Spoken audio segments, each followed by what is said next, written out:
The White Lady of Balete Drive. In the heart of Quezon City, there's a road infamous for a chilling legend that has terrified locals for decades. Balete Drive. Shrouded by towering balete trees, the street is often quiet, especially at night, with shadows dancing ominously on the pavement. But those who drive along the road after midnight tell a different story. The tale revolves around a young woman, dressed in a flowing white gown, who appears along the roadside, her long black hair obscuring most of her face. They call her the White Lady. Some say she was a beautiful bride-to-be who met a gruesome death in the 1950s after being hit by a car. The driver fled the scene, leaving her lifeless body to be discovered the next morning. Since then, she has wandered the road, seeking justice, or worse, revenge. It was a quiet, humid night when Ben, a young taxi driver, picked up a late-night passenger near a bar in Quezon City. The streets were eerily silent, save for the occasional bark of stray dogs and the distant hum of the city. His last fare had left him uneasy, so he decided to take Balete Drive for a quick shortcut, despite the warnings he'd heard. The moment his wheels hit the street, an overwhelming sense of dread crept over him. The thick canopy of Balete trees blocked the moonlight, casting jagged shadows on the road. But what truly unnerved him was the oppressive silence.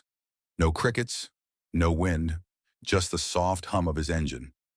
As Ben rounded a corner, he saw her, a woman standing at the side of the road dressed in white. She was motionless, her back turned to him. He knew the stories, but he shook them off. "It's probably just a pedestrian," he muttered, though his heart raced. He slowed down. Against his better judgment, he glanced at his rearview mirror. At first, there was nothing. But then, she was inside the car, sitting in the back seat. Ben's blood ran cold. She sat silently, her face hidden by her hair.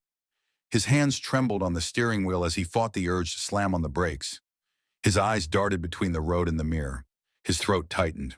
"I didn't mean to," Ben whispered, though he wasn't sure why.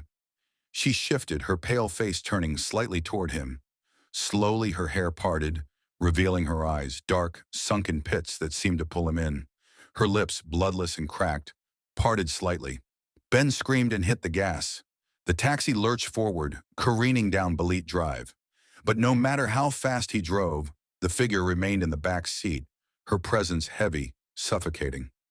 At the end of the road, he skidded to a stop. Panting, his knuckles white on the steering wheel, he glanced once more in the mirror. She was gone. Relieved, Ben leaned back in his seat, trying to calm his racing heart. "Just a hallucination," he told himself. But as he reached for the door handle, a soft whisper echoed through the car. "Take me home." Ben never drove along Balete Drive again. But to this day, other drivers claim to see her, the White Lady, silently waiting for a ride that never ends.